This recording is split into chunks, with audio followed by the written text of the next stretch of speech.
My name is Aritha Van Herk, and I like slow talk.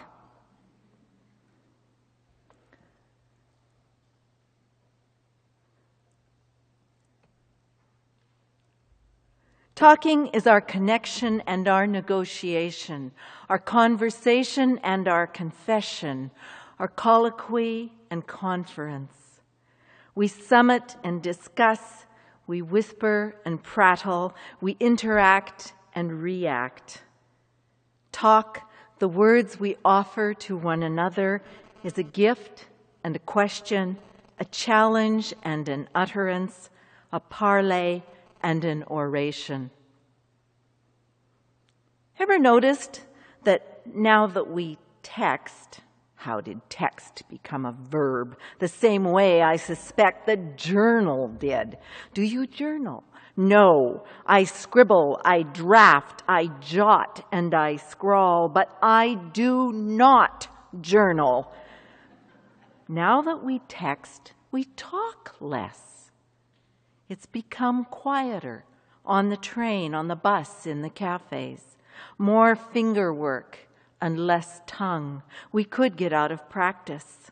But the words are shorter, less complex, and abbreviations are sneaking into our boudoir with increasing rapidity. YOLO, LOL, TTYL. So we make up for it when we do talk, rapping quick and fast, tripping over the words, warp speed, not enough time to convey all the information that crowds our thoughts, our imaginations, our rapid-fire life and its disconnects, our need to tell all or nothing, but surrounding that talk with utterance and opinion, with lightning and thunder. It won't surprise you to know that I am in favor of eloquence. Give me eloquence or give me death. No, not death, just deafness. I have become wary of the offensive that rattles against the window panes of conversation, the glib predilection for judgment that talks the seesaw of Facebook's thumbs up or down, like, don't like, a diachronic reduction that turns everything into that old binary of black, white, good, bad, yes, no. Surely we can do better. But like is not alone in that thicket of gaps and fissures, disfluencies and tags, their ragged camaraderie hustling really and basically and right, with its swinging uptick of doubt. Some people say like and you know so often that we want to strangle them, to say no, to interrupt brandishing dislike and unlike and unwell and abominate. Others say so often and enthusiastically it seems a sales pitch or a person stuck on one syllable of the omkara, an of incipient meditation. So here's one trick for the tick. Make them pay. Count the number of times the bubbles plague the air and charge a quarter, well, $1 if you dare, for every occurrence. It adds up fast. And everybody gets to go for beer with the earmarked money, a positive outcome to non-lexical vocables. Non-lexical vocables.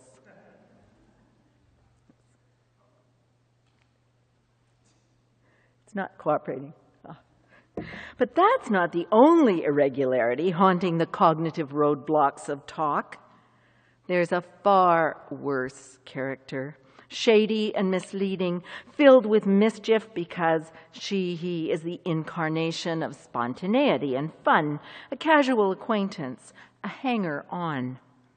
Once certainly a material object, an entity or concept that carried its weight and paid its way, now become a stand-in, a double, A substitute that claims to be able to substitute for everyone and everything. A noun, a gadget, a verb, a device, an adjective, a utensil, an adverb, a chore, a preposition, a fact, a wretch, a demon, an attribute, a phobia, a fad.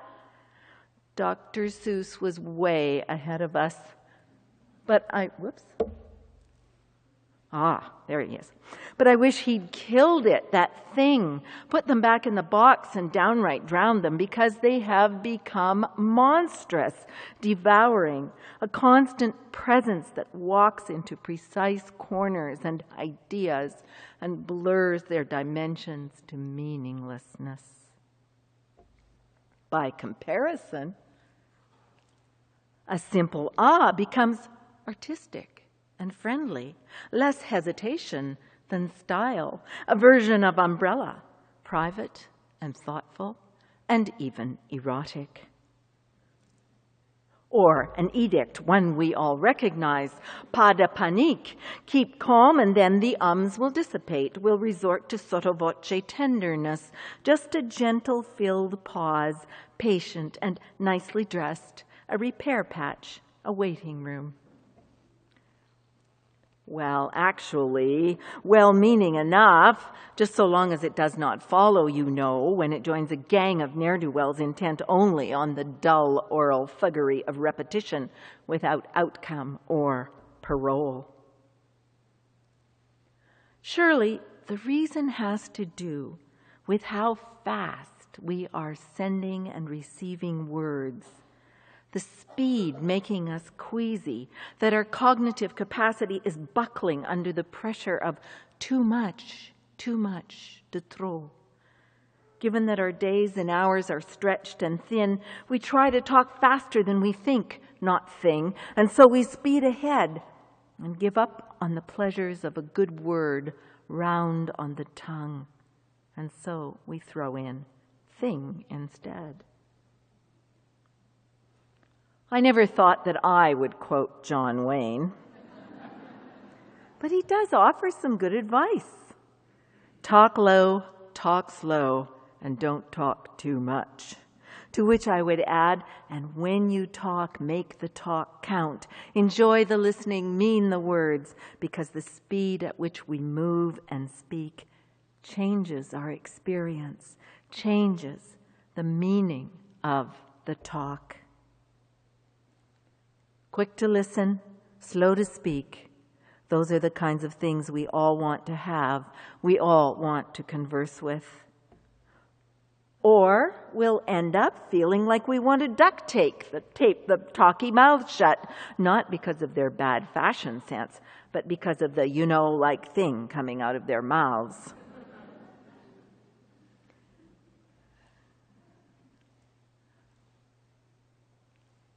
There is, in this astonishing cornucopia of the world, slow food and slow sex, slow dancing, slow travel, slow fashion, slow science, and slow design.